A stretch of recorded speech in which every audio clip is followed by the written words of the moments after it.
नमस्कार दोस्तों, defence news Hindi में आपका स्वागत है। आज की मुख्य खबरें। भारत में स्थानीय स्तर पर Su-57 के उत्पादन के लिए 30% से भी कम पुनः उपकरण लगाने पड़ेंगे। भारत की रक्षा विनिर्माण महत्वाकांक्षाओं के लिए एक महत्वपूर्ण घटनाक्रम में रूस की सरकारी स्वामित्व वाली रोस्टेक कॉरपोरेशन के एक वरिष्ठ अधिकारी ने खुलासा किया है कि HAL के नासिक संयंत्र को Su-57E स्टेल्थ लड़ाकू जेट के उत्पादन लाइन में परिवर्तित करने के लिए न्यूनतम नए निवेश की आवश्यकता होगी।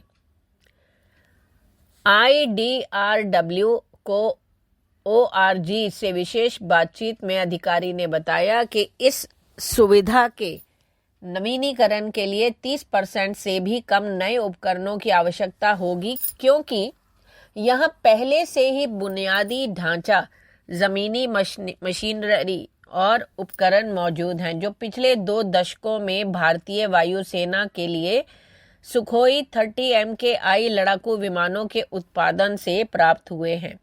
अगला, भारत के आधुनिक जासूसी विमानों को सुसज्जित करने के लिए प्रतिस्पर्धा। भारत की खुफिया सेवाएं अत्याधुनिक जासूसी विमानों का बेड़ा हासिल करने के लिए अपने प्रयासों को तेज कर रही है, जो हवाई निगरानी और सिग्नल इंटेलिजेंस यानी SIGINT क्षमताओं को बढ़ाने की दिशा में एक रणनीतिक बदलाव को संकेत है। नई दिल्ली के अधिकारियों ने अग्रणी पश्चिमी औद्योगिकी समूहों के साथ चर्चा शुरू कर दी है, जिसमें अमेरिका स्थित L3 हैरिस टेक्नोलॉजीज और फ्रांस की थेल्स इन उन्नत प्लेटफॉर्म को लैस करने के लिए अग्रणी के रूप में उभर रही हैं। 21 मार्च को इंटेलिजेंस ऑनलाइन द्वारा रिपोर्ट की गई यह पहल चीन जैसी क्षेत्रीय शक्तियों के साथ अंतर को कम करने और बढ़ते भू राजनीतिक तनावों के बीच अपनी रक्षा स्थिति को बढ़ाने के लिए भारत की तत्काल आवश्यकता को रेखांकित करती है। DRDO और IAF द्वारा संचालित इस परियोजना का उद्देश्य एयरबस A319 प्लेटफॉर्म पर आधारित 3 सिग्नल इंटेलिजेंस और संचार जैमिंग यानी कामजैम विमान विकसित करना है। फरवरी 2024 की शुरुआत में मंजूरी मिलने की उम्मीद थी। इस पहल से ही स्वदेशी तकनीक को प्राथमिकता दी गई।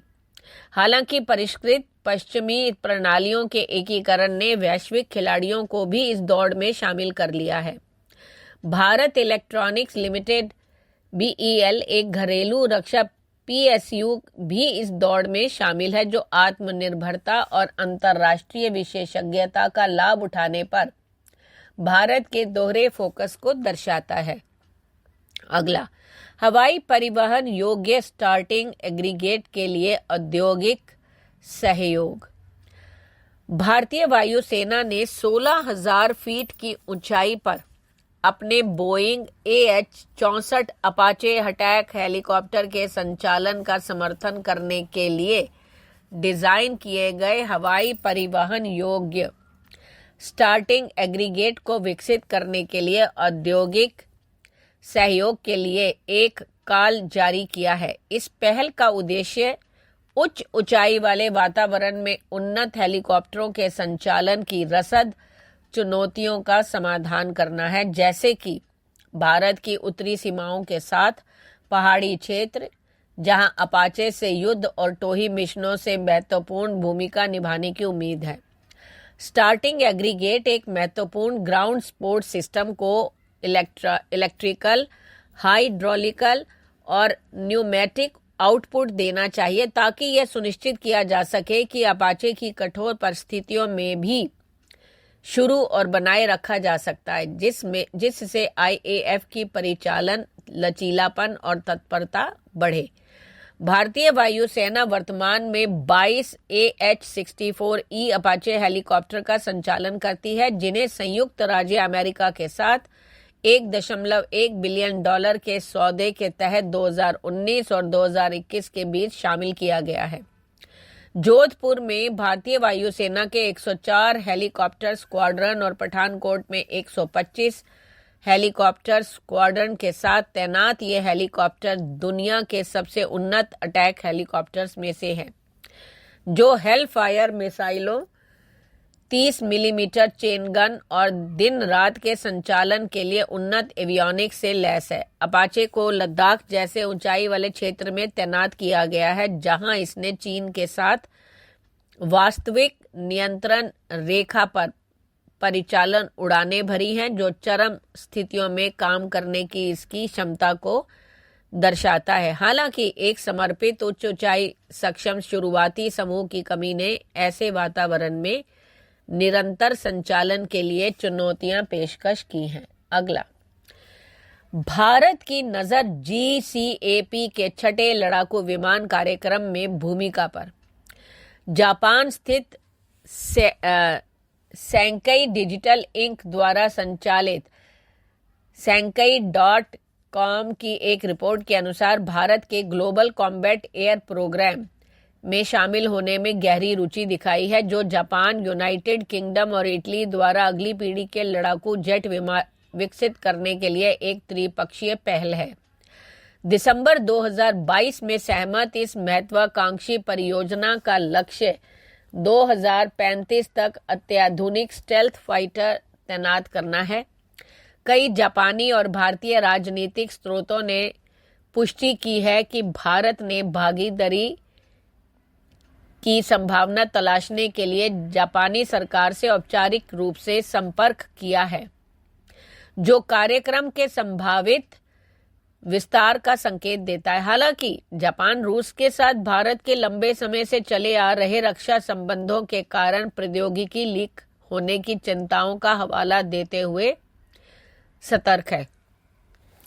GCAP पुराने हो रहे बेड़े जापान के मित्सुबिशी F2, ब्रिटेन के टेम्पेस्ट और इटली की भविष्य की आवश्यकताओं को छठी पीढ़ी के लड़ाकू विमानों में बदलने के लिए एक रणनीतिक सहयोग का प्रतिनिधित्व करता है, जिसमें उन्नत स्टेल्थ, AI एकीकरण और नेटवर्क युद्ध क्षमताएं शामिल हैं। कार्यक्रम की उच्च विकास लागत, जिसका अनुमान दसियों अरबों डॉलर है, ने तीनों की साझेदारी को व्यापक बनाने पर विचार करने के लिए प्रेरित किया है। भारत के शामिल होने से बाजार का विस्तार करके और अपने बढ़ते रक्षा उद्योग का लाभ उठाकर वित्तीय बोझ कम कर सकता है। अगला, HAL ने भरी हमलावर संस्करण संभावना को खारिज किया। भारतीय सेना के आधुनिकीकरण के प्रयासों को दोहरी चुनौती का सामना करना पड़ रहा है, क्योंकि उसे बोइंग से 6 अपाचे AH-64E हमलावर हेलीकॉप्टर के पहले बैच की डिलीवरी का इंतजार है, जबकि HAL द्वारा विकसित किए गए 13 टन के मध्यम श्रेणी के हेलीकॉप्टर भारतीय बहुभूमिका हेलीकॉप्टर कार्यक्रम सुरक्षा मामले की कैबिनेट समिति से मंजूरी मिलने तक रुका हुआ है।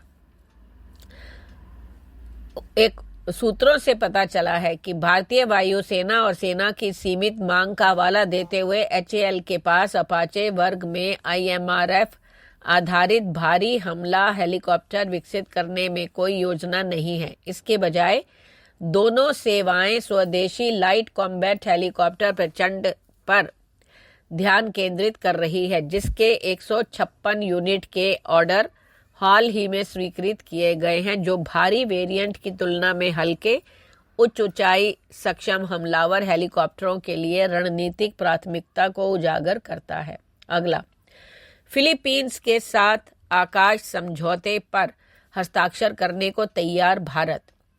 भारत 2025 में फिलीपींस को आकाश सतह से हवा में मार करने वाली मिसाइल प्रणाली की आपूर्ति करने के अनुमानित सौदे के साथ अपने रक्षा निर्यात पोर्टफोलियो को मजबूत करने के लिए तैयार है। $200 मिलियन से अधिक मूल्य का यह समझौता यदि अंतिम रूप दिया जाता है तो 2022 में ब्रह्मोस सुपरसोनिक क्रूज मिसाइल की $375 मिलियन की सफल बिक्री के बाद मनीला के साथ भारत का दूसरा प्रमुख रक्षा निर्यात अनुबंध होगा।